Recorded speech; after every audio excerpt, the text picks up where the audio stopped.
آج ہم افریقہ سے آپ کے مسائل ریکارڈ کروا رہے ہیں، ملاوی سے، اور یہ بڑی خوبصورت جگہ ہے جہاں میں بیٹھا ہوا ہوں، پیچھے بڑی زبردست جھیل ہے، آپ کو مسائل کا جواب بھی فری میں مل رہا ہے اور افریقہ کی سیر بھی آپ کی فری میں ہو رہی ہے۔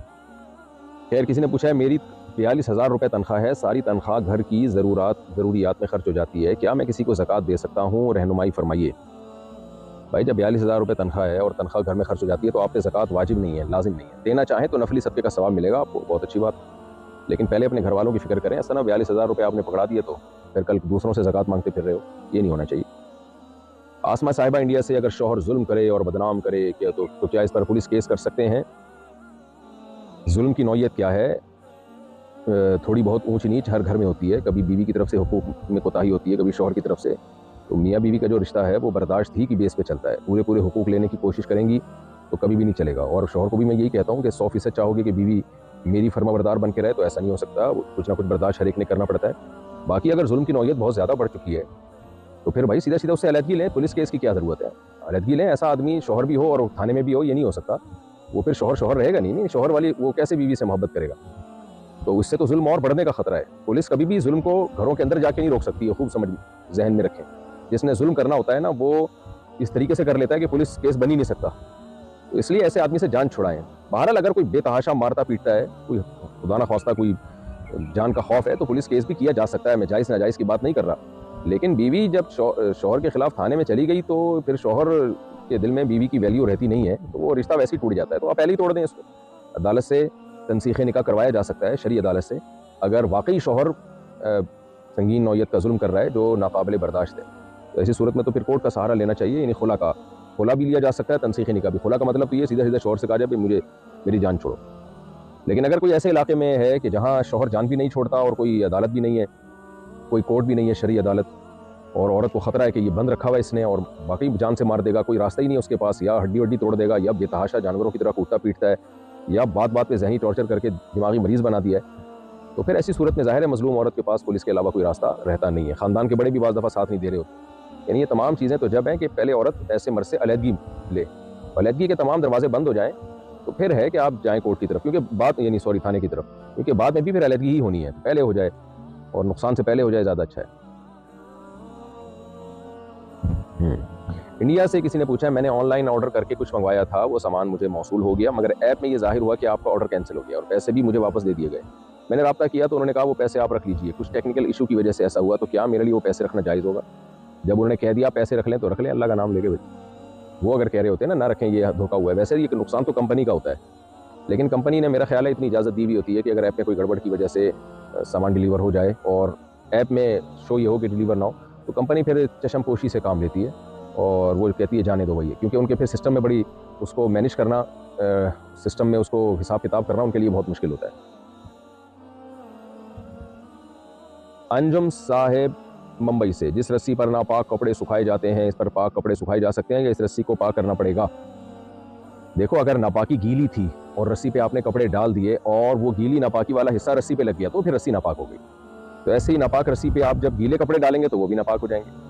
تو اس لیے اگر کپڑے ناپاک تھے مگر خشک ناپاکی تھی، گیلی نہیں تھی، تو ناپاکی خشک ہو چکی، جیسے پیشاب لگا ہوا تھا بچوں کی شلوار یا پینٹ وغیرہ پر اور وہ پیشاب خشک ہو گیا، وہ پینٹ آپ نے ڈال دی تار پہ تو خشک پیشاب ہے نا، وہ تو رسی کو ناپاک نہیں کرے گا، تو اس لیے اس میں آپ دوسرے کپڑے سکھا سکتی ہیں۔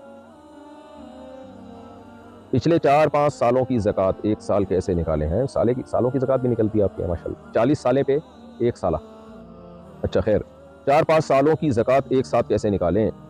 جب کبھی ہمارے پاس 2 لاکھ تھے، کبھی 3 لاکھ، اب یاد نہیں تو حساب کیسے لگائیں؟ خود آپ نے غفلت کی ہے اور آپ اپنی ٹینشن میری طرف ٹرانسفر کر رہے ہیں کہ آپ کیسے لگائیں۔ بھائی آپ کو پتا ہوگا کہ ہر سال جس تاریخ کو آپ کی زکوٰۃ نکلتی ہے اس تاریخ کو آپ کے پاس کتنے پیسے تھے، تو زکوٰۃ سال میں ایک اسپیسیفک ایک تاریخ کو نکلتی ہے، خوب سمجھ لیں، یعنی حساب ایک تاریخ کو لگایا جاتا ہے، تو آپ نے غور و فکر کرنا ہے۔ جیسے آپ کی زکوٰۃ فرض کریں 1 رمضان کو نکلتی ہے، تو آپ نے دیکھنا ہے پیچھے ماضی میں جانا ہے، ہر سال 1 رمضان کو آپ کے پاس کتنے پیسے تھے، ایک اندازہ لگا لیں۔ اگر آپ کا خیال ہوگا 2 لاکھ روپے تھے تو احتیاطاً 2.5 لاکھ کر دیں اس کو آپ، تاکہ کم زکوٰۃ نہ نکلے، زیادہ نکلے، تو ایسے اندازہ لگا کے آپ ہر سال کی زکوٰۃ نکالیں۔ اب یہ آپ نے ہی اندازہ لگانا ہے۔ نماز میں سمیع اللہ لمن حمیدہ کے بعد ربنا لک الحمد امام اور مقتدی دونوں کو کہنا ہوگا؟ دیکھیں امام سمیع اللہ لمن حمیدہ بھی کہتا ہے، ربنا لک الحمد بھی کہتا ہے، لیکن مقتدی صرف ربنا لک الحمد کہیں گے، سمیع اللہ لمن حمیدہ مقتدی نہیں کہیں گے۔ ہم نے سنا ہے کہ جب اللہ ناراض ہوتا ہے تو سجدے کی توفیق چھین لیتا ہے۔ یہ بات مجھے سمجھ نہیں آتی کہ اللہ سجدے کی توفیق کسی سے کیوں چھینے گا۔ آپ اس بحث میں نہ جائیں کہ سجدے کی توفیق چھینتا ہے کہ نہیں چھینتا، آپ جا کے سجدہ کر لیا کریں، جب نماز کا ٹائم ہو نماز پڑھ لیا کریں بس۔ باقی اللہ تعالیٰ سجدے کی توفیق چھینتا ہے، اس کا مطلب یہ ہے کہ جب انسان برے اعمال کرتا ہے تو پھر برے اعمال کی توفیق ہی ملتی ہے اس کو، اچھائی کی طرف اس کا ذہن نہیں جاتا، تو ہر عبادت میں پھر کمی آتی ہے، اور جب عبادت کی طرف چلتا ہے تو پھر برائیوں سے بچنے کی توفیق ملتی ہے، پھر ہر آنے والا دن اس کا بہتر سے بہتر ہوتا چلا جاتا ہے۔ تو انسان کبھی ایک اسٹیج پہ نہیں ہوتا، یا تو اچھائی کی طرف جا رہا ہوتا ہے یا برائی کی طرف جا رہا ہوتا ہے، یعنی اچھائی کی طرف ترقی کر رہا ہوتا ہے یا برائی میں ترقی کر رہا ہوتا ہے، ایک جیسی حالت نہیں رہتی۔ اسی کو کہتے ہیں ایمان یا تو گھٹتا ہے یا بڑھتا ہے، درمیان میں نہیں رہتا ایمان۔ صرف فرشتوں کا ایمان ایک جگہ اسٹیبل ہوتا ہے، اور انبیاء کا ایمان روز بروز بڑھتا ہے، باقی جو لوگ ہیں عام لوگ ہیں ان کا ایمان یا تو نیچے جا رہا ہے یا اوپر جا رہا ہے اس کا گراف۔ تو اس لیے برائی کریں گے تو برائیوں کی توفیق ملتی چلی جائے گی، اچھائی کریں گے تو اچھائیوں کی توفیق ملتی چلی جائے گی۔ مسز غفار لاڑکانہ سے، اگر کوئی عورت سفر میں ہو جیسے بازار میں یا بس میں تو وہ نماز کیسے ادا کرے گی؟ جب وہ بس میں ہے تو جتنا اس کے بس میں ہو اسی طرح سے نماز پڑھ سکتی ہے وہ۔ بازار میں ہو تو وہاں تو بہرحال کھڑے ہو کے نماز پڑھنی پڑے گی، بازاروں میں پانی ہوتا ہے، واش روم نہیں ہوتے بازاروں میں، تو پانی کا انتظام ہوتا ہے، تو عورت کو چاہیے شرم و حیا نہ کرے، اس میں سستی نہ کرے، بازار میں جائے نماز پڑھے۔ اللہ تعالیٰ نے بازار میں نماز کا الگ سے حکم دیا ہے، رجال لا تلہیہم تجارۃ ولا بیع عن ذکر اللہ واقام الصلاۃ۔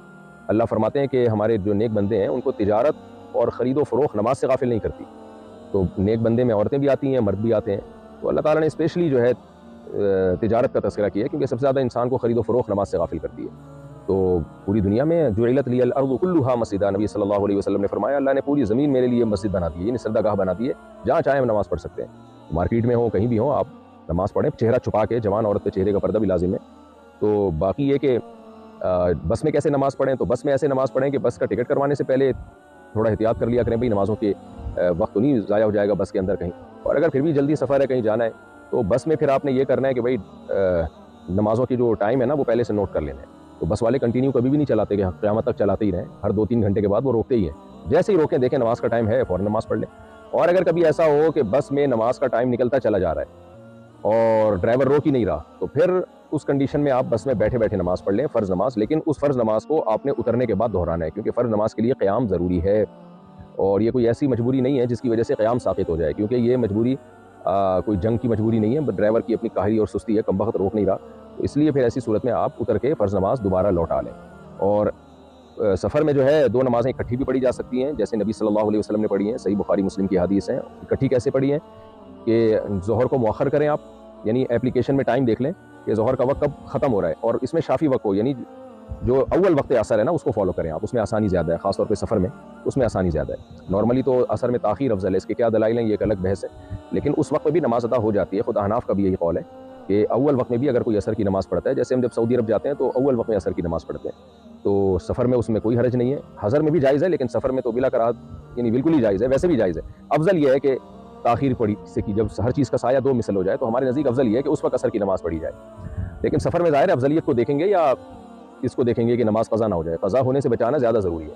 تو سفر میں آپ 2 نمازیں اکٹھی بھی پڑھ سکتی ہیں، آپ نے پہلے ٹائم دیکھ لیا کہ مثال کے طور پر 4:30 پہ عصر کا وقت ختم ہو رہا ہے، ظہر کا وقت ختم ہو رہا ہے، اور 4:30 پہ عصر کا وقت شروع ہو رہا ہے، جو اول وقت ہے اس کی بات کر رہا ہوں۔ تو آپ نے کیا کرنا ہے، وضو وغیرہ کر کے 4:25 پہ آپ نے نیت باندھی، یا 4:20 پہ آپ نے نیت باندھی عصر کی، عصر پڑھ لی، 2 رکعت عصر ہوتی ہے، وہ 4:25 پہ بھی 2 رکعت آسانی سے ادا ہو جاتی ہے۔ 4:25 پہ آپ نے نیت باندھی، 2 رکعت پڑھی عصر، اور تھوڑا سا 1 آدھ منٹ ٹھہری، اور جیسے ہی ظہر کا وقت داخل ہوا اسی وضو سے اسی وقت بیٹھے بیٹھے آپ نے 2 رکعت عصر کا وقت جیسے ہی داخل ہوا آپ نے عصر بھی پڑھ لی۔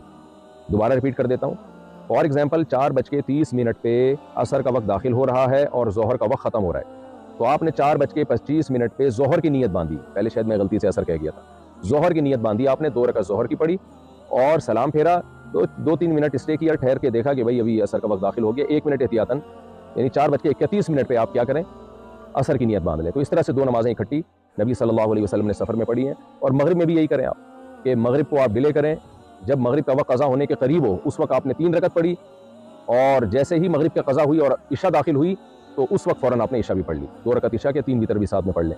تو یہ طریقہ ہے جس طرح سے نبی صلی اللہ علیہ وسلم جمع بین الصلاتین کیا کرتے تھے۔ اس پر میں انشاءاللہ بہت ڈیٹیل سے تفصیل میں کلپ ایک ریکارڈ کروانے والا ہوں، پورے ریفرنسز کے ساتھ، بخاری مسلم کی حدیث ہے اس بارے میں، ثم تلبث یسیرا، آپ صلی اللہ علیہ وسلم نماز پڑھتے جمع بین الصلاتین میں، تھوڑا سا ٹھہرتے اور پھر اس کے بعد اگلی نماز پڑھتے جب اس کا یعنی اس کا وقت داخل ہو جاتا. تو ڈیٹیل میں انشاءاللہ میں تفصیل سے اس پہ کلپ ریکارڈ کرواؤں گا. باقی یہ جو اس طریقے سے دو نمازیں اکٹھی پڑھی جاتی ہیں کہ ظہر کا وقت داخل ہوتے ہی عصر بھی ساتھ میں پڑھ لی اور مغرب کا وقت داخل ہوتے ہی عشاء بھی ساتھ میں پڑھ لی، اس پر کوئی صحیح روایت موجود نہیں ہے. جو روایتیں اس بارے میں صحیح ہیں وہ صریح نہیں ہے، جو صریح ہیں وہ صحیح نہیں ہے. صحیح اور صریح کا کیا مطلب ہے؟ جو صحیح حدیث ہیں ان میں یہ واضح نہیں ہے کہ ظہر کا وقت جیسے ہی داخل ہوا ساتھ میں فوراً عصر پڑھ لی، بلکہ نہیں، اس میں یہ روایتیں ہیں کہ سفر میں نبی صلی اللہ علیہ وسلم کو جب جلدی ہوتی تھی ظہر پڑھ کے ثم رکیب فوراً سوار ہو جایا کرتے تھے. تو بخاری کی حدیث ہے، اس میں یہ نہیں ہے کہ ظہر پڑھتے ہی عصر بھی ساتھ میں پڑھ لیا کرتے تھے اول وقت میں. ہاں ظہر پڑھ کے عصر ساتھ میں جب پڑھتے جب ظہر کو تاخیر کرتے، ظہر کو مؤخر کرتے اور عصر کے قریب لے کے جاتے.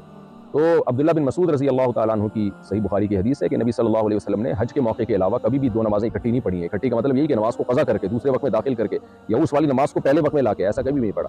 بعض لوگ کہتے ہیں عبداللہ بن مسعود کو نہیں پتا ہوگا دو نمازیں اکٹھی ہونے کا، ہر صحابی کو ایسے تو نہیں کہ عالم الغیب ہو، سب کچھ علم ہو.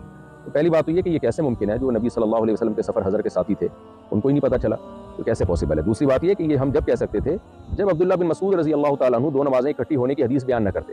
خود عبداللہ بن مسعود سے صحیح سند سے ثابت ہے کہ نبی نے سفر میں دو نمازیں اکٹھی پڑھی ہیں.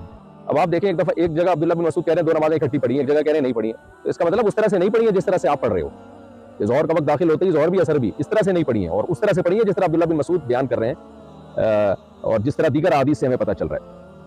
تو وہ یہی ہے کہ ظہر کو مؤخر کیا جائے گا، عصر کے قریب لے جا کے پڑھا جائے گا اور عصر کو مقدم کر کے ظہر کے بعد اور مغرب کو مقدم اور عشاء کو مؤخر، اس طرح سے. باقی حج کی ایک خاصیت ہے، حج میں تمام ارکان خلاف قیاسی ہوتے ہیں، بہت سارے کام ہم سے خلاف قیاس کروائے جاتے ہیں.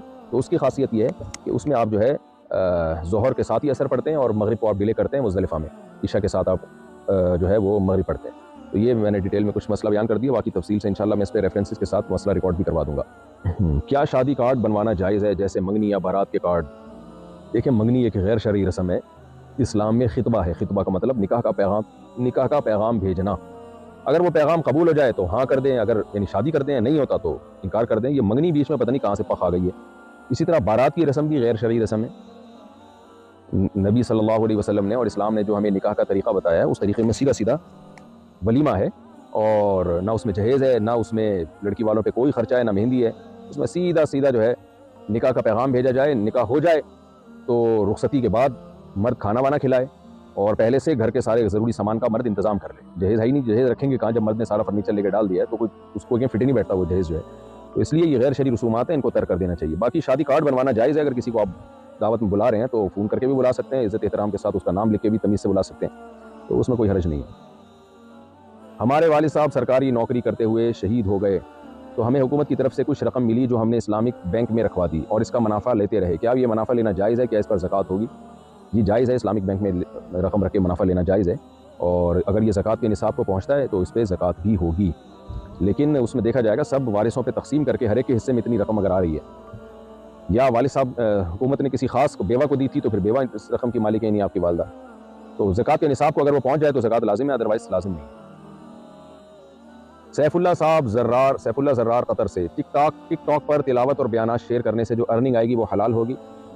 ارننگ کا تعلق اس سے ہے، آپ کے ایڈ سے ہے. تو ایڈ میں اگر جائز چیز کو پروموٹ کیا جا رہا ہے ایڈورٹائزمنٹ میں، شراب کا ایڈ نہیں ہے، سودی بینک کا ایڈ نہیں ہے، تو جائز چیز کو پروموٹ کیا جا رہا ہے تو اس کی ارننگ حلال ہے. اور اگر شراب کا ایڈ چل رہا ہے، خنزیر کے گوشت کا ایڈ چل رہا ہے تو وہ ناجائز ہے.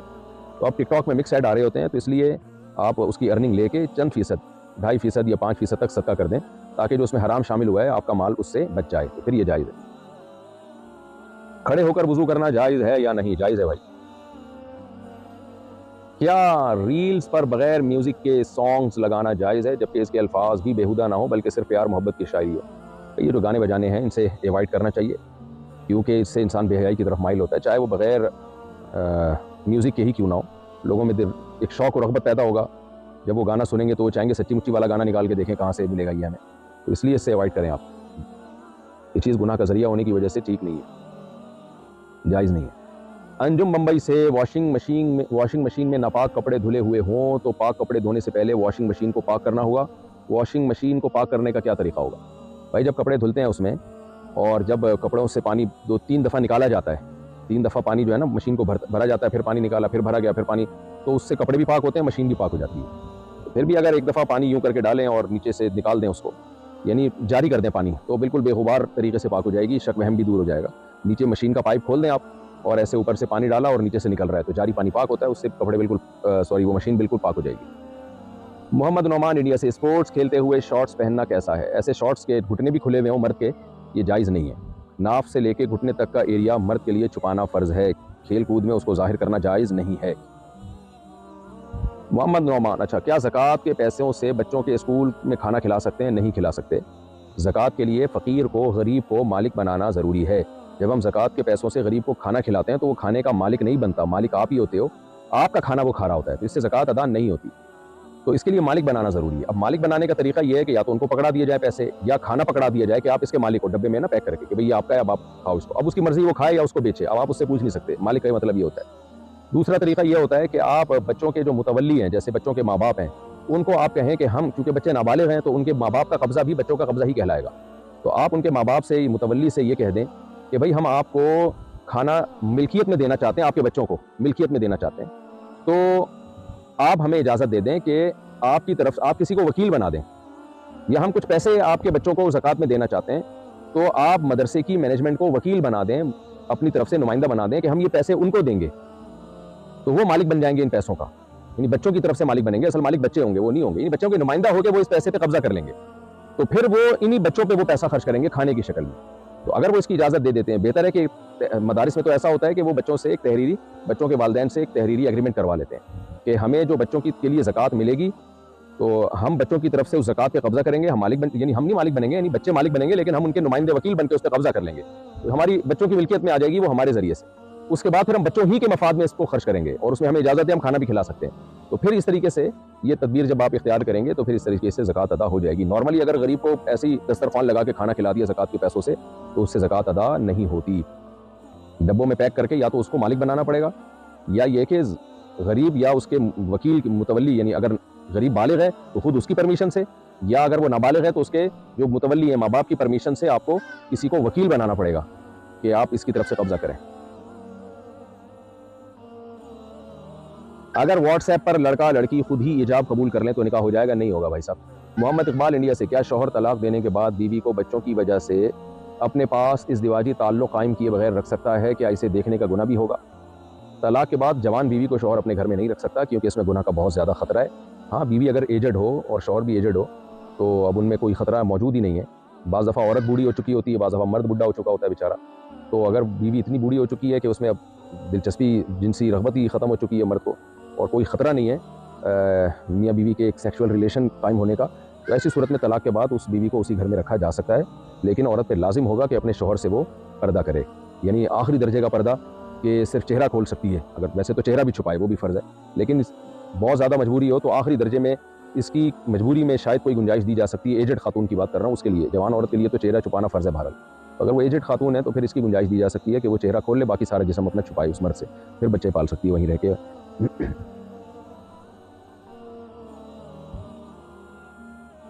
سنسار پور انڈیا سے، مسلمان اپنے گھروں کے آس پاس کے علاقوں کو اور گلی محلوں کو بہت گندہ رکھتے ہیں، صفائی کے بارے میں کچھ رہنمائی فرمائیں۔ بھائی آپ نے سنسار پور انڈیا خاص علاقے کے مسلمانوں کا کہا ہوگا، ساری دنیا کے مسلمان ایسے نہیں ہیں۔ سعودی عرب ہم گئے ہیں، عرب بہت صاف ستھرا رکھتے ہیں اپنے گھروں کو۔ مسقط میں گیا ہوں، مسقط میں خاندانی قسم کی صفائی ہے، خود بھی صاف رہتے ہیں، گھروں کو بھی ایسے، گھروں میں جا کے ایسا لگتا ہے جیسے شہزادے گھوم رہے ہیں، ایسے صاف ستھرے، اور نظام بھی ایسا۔ پاکستان میں آپ آئیں، بہت سارے علاقے آپ کو گندے بھی ملیں گے، لیکن بہت سارے علاقے آپ کو ایسے خاندانی صاف ملیں گے، آپ بولو گے بھائی کیا یہ کوئی صفائی پہ روز بیان سنتے ہیں کیا یہ لوگ؟ اور ہر طرح ہی ہے، آپ جامع رشید کبھی آئیں خوشبو لگا کے، دارالعلوم کرنگی کبھی جائیں خوشبو لگا کے، آپ ایسی خاندانی صفائی ملے گی۔ آپ نے تو مسلمانوں کا امیج ہی خراب کر دیا کہ مسلمان گندے ہوتے ہیں، اور بہت سے غیر مسلم ایسے ہیں جب آپ ان کے علاقوں میں جاؤ آپ گندگی، آپ بھول جائیں گے گندگی کہتے کس کو ہیں، تو اتنی گندگی ہوتی ہے، اتنی گندگی ہوتی ہے کہ آپ کہیں گے گندگی تو آج ہم نے دیکھی ہے۔ تو ہر قوم میں اچھے بھی ہیں برے بھی ہیں، مسلمانوں میں بھی صاف ستھرے ہوتے ہیں اور گندے میلے بھی ہوتے ہیں، اور غیر مسلموں میں بھی صاف ستھرے بھی ہوتے ہیں اور گندے میلے بھی ہوتے ہیں، تو اس لیے آپ صفائی کے بارے میں کچھ رہنمائی کیا فرمائیں ان لوگوں کو، نالائقوں کو جو گندے رہتے ہیں۔ تو صفائی تو نصف ایمان ہے، نبی صلی اللہ علیہ وسلم نے فرمایا، اسلامی احکام کی ابتدا ہی صفائی سے شروع ہوتی ہے، یعنی جب کوئی غیر مسلم مسلمان ہوتا ہے نا تو کلمہ پڑھا کے اس کو جب مسلمان کیا جاتا ہے، سب سے پہلا حکم اس کو غسل کا دیا جاتا ہے، غسل کرو، تو اور پھر نماز کا حکم دیا جاتا ہے جس میں 15 دفعہ ناک میں پانی ڈالنا ہے، 15 دفعہ یعنی ناک کو دھونا ہے، 15 دفعہ دن میں کلی کرنی ہے، 15 دفعہ منہ کو دھونا ہے، تو مسلمان تو میلا رہ ہی نہیں سکتا، ٹائم ہی نہیں اس کے پاس، اس کا اسکیجول اللہ نے ایسا بنا دیا، تو پھر بھی اگر میلا رہ رہا ہے، گھر کے باہر گندگی، گھر کے اندر گندگی، تو پھر یہ اس کا قصور ہے، اس کو ایسے ہی ہے جیسے بہت سے مسلمان اسلام کو فالو ہی نہیں کرتے، نام کے مسلمان ہیں، نماز نہیں پڑھتے، زکوٰۃ نہیں دیتے، جھوٹ بولتے ہیں، شراب پیتے ہیں، تو گندے میلے بھی وہی مسلمان ہیں جو اسلام کو فالو نہیں کر رہے. تو ان کو یہی کہا جائے گا بھائی نصف ایمان ہے, آدھا اسلام ہی صفائی ہے نبی صلی اللہ علیہ وسلم کی حدیث کے مطابق. اچھا بھائی مفتی صاحب, آپ 18-20 سال کے لڑکوں کو شادی کے لیے اکساتے ہیں, پھر وہ اپنے والدین کو تنگ کرتے ہیں کہ ہماری شادی کراؤ. نہ والدین کے پاس ان کو دینے کے لیے کمرہ ہوتا ہے, نہ پیسے ہوتے ہیں, والدین بیچارے کیا کریں. یہ 18-20 سال کے لونڈے لپاڑے میرا پورا بیان نہیں سنتے, آدھا سنتے ہیں. 18-20 سال کے لونڈے لپاڑوں کو میں شادی پہ اکساتا ہوں اپنے خرچے پہ, والدین کے خرچے پہ نہیں. والدین کو تو میں ترغیب دیتا ہوں کہ اگر آپ کا جو بیٹا ہے سمجھدار ہے اور آپ کو پتہ ہے کہ شادی کے بعد بھی وہ اپنی ذمہ داریاں پوری کرے گا, تو پھر بہتر یہ فی سبیل اللہ اپنے خرچے پہ شادی کرا دو, بہو 2 روٹی کھا لے گی, کیا ہو جائے گا. لیکن یہ ہر لونڈے لپاڑے کے بارے میں نہیں ہے, یہ ان بچوں کے بارے میں جو پڑھائی میں دلچسپی لے رہے ہیں اور آپ کو پتہ ہے شادی کے بعد یہ اور زیادہ محنت کریں گے پڑھائی میں اور پیسہ کمانے میں. لیکن اگر آپ کو خطرہ ہے کہ ہم نے اپنے خرچے پہ اس کی شادی کرا دی تو پھر بچہ اور اپاہج بن جائے گا کہ بھائی چلو جو ہے شادی بھی ہو گئی, اب تو اور پڑھائی کرنا کیا ہے. اب تو پھر وہ بچہ نالائق کرے گا کیا, ابا اماں کے خرچے پہ شادی ہوئی ہے تو وہ بچے پیدا کرے گا میرے بیان سن کے, اسپیڈ بہت ہوگی اس کی, اور لا کے ابا کی گود میں ڈالتا رہے گا, ابا کا خرچہ بڑھاتا رہے گا. تو ایسے بچوں کے بارے میں نے والدین کو کبھی نہیں کہا کہ اپنے خرچے پہ والدین اس کی شادی کرائیں. ہاں جو بچے پڑھائی میں دلچسپی لے رہے ہیں, آپ کو بچوں کا ماں باپ کو پتہ ہوتا ہے, تو جو سمجھدار بچے ہیں, جیسے ہمارے دوست ہیں ان کے بیٹا میڈیکل کالج میں اس کا ایڈمیشن ہوا, 2 سال بہت زبردست طریقے سے اس نے پڑھائی میں دلچسپی لی, تو ابا کو اندازہ ہو گئی یہ بچہ ماشاءاللہ ذمہ دار ہے, تو ابا نے اس کی اپنے خرچے پہ شادی کرا دی, اور ماشاءاللہ ان کو نیک صالح اولاد ملی, اور وہ بچہ پھر جب کمانے لگا تو اپنی ذمہ داری خود اٹھائی اس نے. تو ایسے بچوں کے بارے میں نارملی جو آج کل جو مارکیٹ میں جس قسم کے بچے آ رہے ہیں, ان کی ماں باپ نے اپنے خرچے پہ اگر شادی کرا دی تو پھر تو بڑا ہی مسئلہ خراب ہو جائے گا. اسپیڈ سے بچے پیدا ہوں گے دبا کے, لیکن وہ سارے بچے ان کی ذمہ داری یہ نہیں اٹھائے گا, اور پھر بڑے مسائل ہوتے ہیں, طلاقوں تک نوبت پہنچتی ہے, گھر ٹوٹتے ہیں. تو اس لیے 18-20 سال کے جو لونڈے لپاڑے میرا بیان سن رہے ہیں وہ کمائیں, اپنے خرچے پہ اپنی شادی کریں, اپنی بیوی کے لیے الگ گھر کا انتظام کریں. ہاں جب وہ کما رہے ہیں اپنے خرچے پہ اپنی شادی کر رہے ہیں, الگ گھر کا انتظام کر رہے ہیں, پھر ماں باپ کو روکنے کا حق نہیں. پھر میں کہتا ہوں کر کے بتا دو, ہو گئی ابا. پھر ابا کو یہ کہو, ابا جیسے آپ کے ابا نے آپ کو ابا بننے سے نہیں روکا, تو آپ بھی مجھے کسی اور کا ابا بننے سے نہ روکیں. اچھا بھائی, میرے شوہر کی پہلی بیوی کا انتقال ہو گیا تھا, اس کے بچوں کو میں نے پالا اور ان کی شادیاں بھی کی ماشاءاللہ.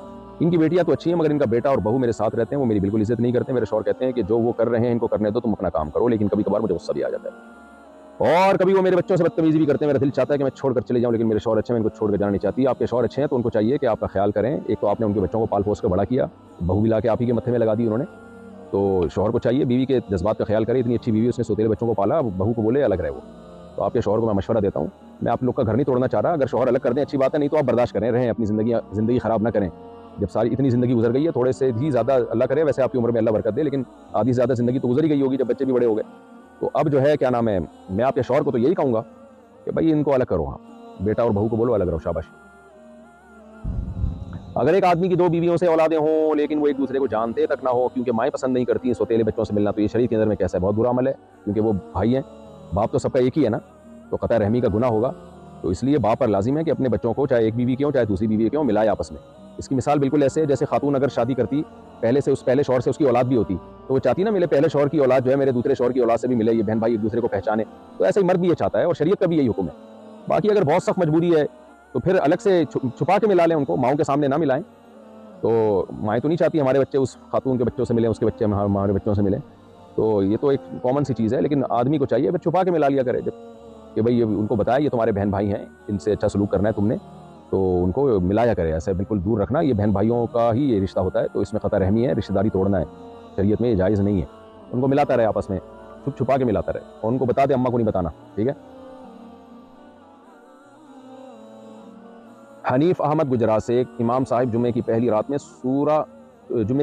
میں سورہ اعلیٰ اور دوسری رکعت میں سورہ غاشیہ پڑھتے ہیں, اور کوئی صورت نہیں پڑھتے. جب ان سے کہا جاتا ہے کہ آپ کوئی اور صورت نہیں پڑھتے, تو کہتے ہیں حضور صلی اللہ علیہ وسلم نے یہی صورتیں پڑھی ہیں, کیا ان کا ہر جمعہ ایک ہی صورتیں پڑھنا صحیح ہے, یا کیا یہ سنت ہے؟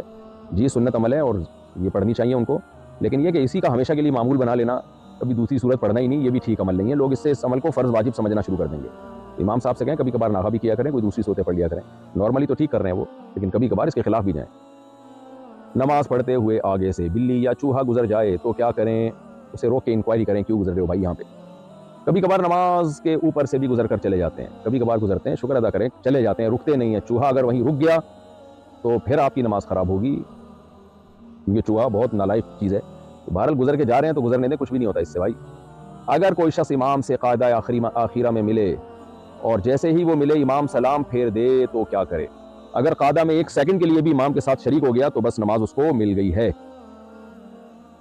تو جیسے امام کے ساتھ اب اگر امام نے سلام پھیرا ہے تو یہ اتحیات اپنی مکمل کرے گا، اتحیات پڑھنے کے بعد کھڑا ہوگا پھر یہ۔ ہمارے والد صاحب کہتے ہیں مجھے ہر مہینے 10,000 روپے دو، جبکہ ان کا خرچہ 4-5 ہزار روپے ہے، باقی ادھر ادھر گاڑی لے کے گھومتے رہتے ہیں اور ہماری کمائی 16-17 ہزار روپے ہے، لیکن وہ کہتے ہیں بیٹے کا مال باپ کا مال ہوتا ہے۔ کیا ہمارے والد کو 10,000 روپے مہینے دینا ضروری ہے؟ مہینے میں دینا مجھے ضروری ہے کہ میں اپنے والد کو 10,000 روپے دوں؟ بھائی 17,000 تمہاری کمائی ہے، اب تم کما رہے ہو، چھڑے چھاٹ ہو یا شادی شدہ ہو مجھے نہیں پتا۔ اگر تم شادی شدہ ہو تو 7,000 روپے تمہارے پاس بچیں گے، اس میں بیوی بچوں کو کیسے کھلاؤ گے پلاؤ گے؟ تو اس لیے ایسی صورت میں تو ابا کو 10 نہ دو، کیونکہ بیوی بچے بھوک سے مریں گے پھر۔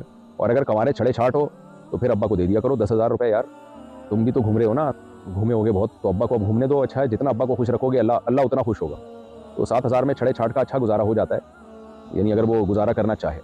باقی شرعی طور پر قانون یہ ہے کہ ابا کو اگر بنیادی ضرورتوں کے لیے پیسوں کی ضرورت ہے اور ابا کی الگ سے کوئی سورس آف انکم نہیں ہے تو پھر بیٹے پر لازم ہے ابا کے بنیادی خرچے اٹھائے، بنیادی خرچے۔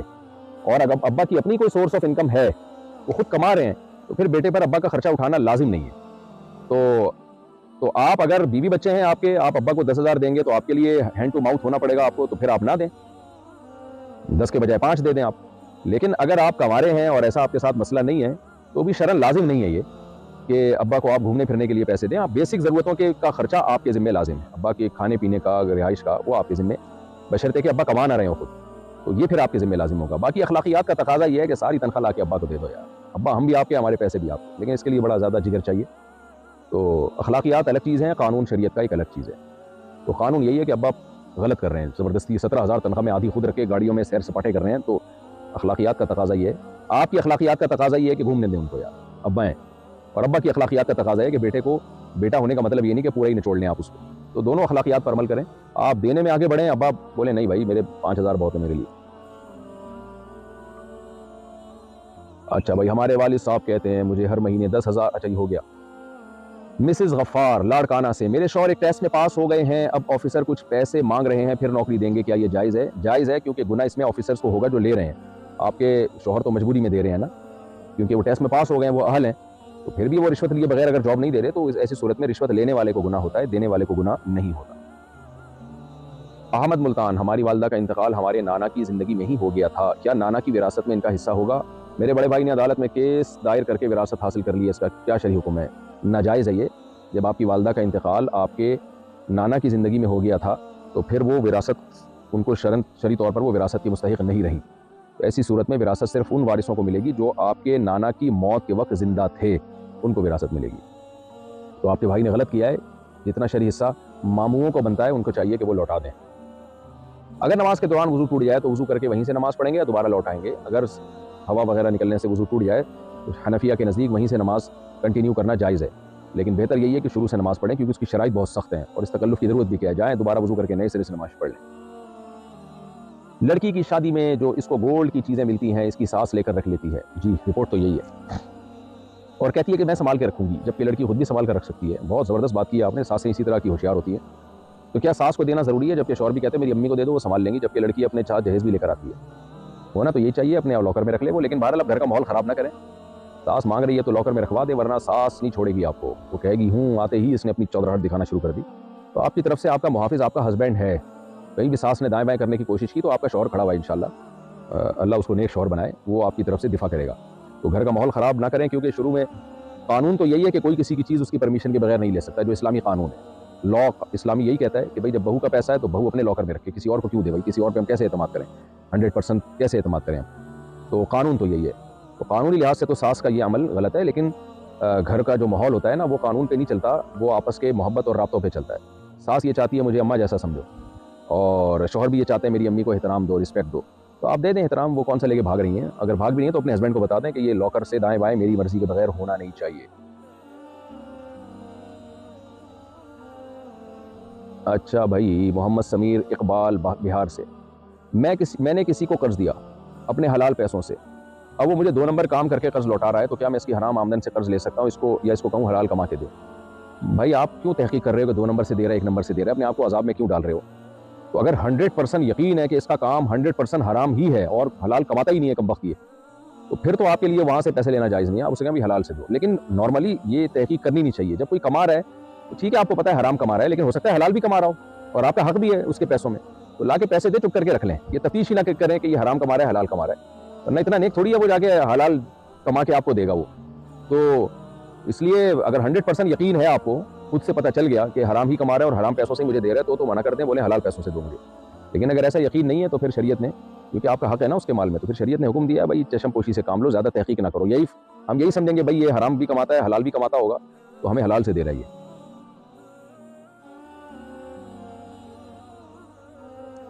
اگر عورت کے کپڑوں پر تتلی بنی ہوئی ہو تو کیا نماز ہو جائے گی؟ اگر تتلی کی تصویر یعنی چہرہ بہت واضح ہے تو پھر نماز نہیں ہوگی. لیکن تتلی کا چہرہ تو بہت چھوٹا ہوتا ہے، میرا خیال ہے وہ ایسا نہیں ہوتا کہ ناک منہ اور کان اس میں بہت واضح ہوں. احتیاط کے بہرحال خلاف ہے، لیکن یہ کہ تتلی کا منہ جہاں تک مجھے معلوم ہے بہت چھوٹا ہوتا ہے، اس کی تصویر، اس میں چہرہ اس کا واضح نہیں ہوتا. اگر کہیں پر حکومت کی طرف سے گوشت کھانے پر پابندی ہو تو چھپ کر گوشت کھا سکتے ہیں؟ جی کھا سکتے ہیں، کیونکہ گوشت کھانے پر پابندی کیوں لگائی ہے گورنمنٹ نے؟ اگر واقعی اس لیے لگائی ہے کہ کوئی ملک کو نقصان ہو رہا ہے، ایسا تو نہیں ہو سکتا کہ گوشت میں کیا نقصان ہوگا. بعض دفعہ ویسے ہر دھرمی میں گورنمنٹ کے کچھ قوانین ہوتے ہیں بلا وجہ کے، تو بلا وجہ کی پابندی لگائی ہے یا کسی مذہب کی وجہ سے لگائی ہے تو اس مذہب والوں پر ناجائز ہوگا نا، دوسرے مذہب پر اس کی پابندی دے. جیسے اسلام نے پابندی لگائی سور کا گوشت کہ حرام ہے، تو یہ غیر مسلم پر اسلام نے پابندی نہیں لگائی کیونکہ وہ اسلام کو مانتے ہی نہیں ہے، تو ان کو اجازت دی ہے اس سینس میں کہ بھئی آخرت میں اللہ پوچھ لے گا، ان سے حساب لے لے گا، دنیا میں نہیں. تو جب اسلام غیر مسلموں پر خامخواہ کی پابندیاں نہیں لگاتا، ان کے مذہب کے بارے میں ان کو چھوٹ دیتا ہے، تو غیر مسلم کنٹریز کے لیے بھی الاؤ نہیں ہے کہ وہ مسلمانوں پر بلا وجہ کی پابندیاں لگائیں. اب گوشت تو پروٹین ہے، ایک اس میں بہت طاقت ہے، اور اللہ نے ان جانوروں کو پیدا ہی انسانوں کے لیے کیا ہے، تو اگر کوئی ملک بلا وجہ پابندی لگا دیتا ہے تو چھپ کے گوشت کھایا جا سکتا ہے.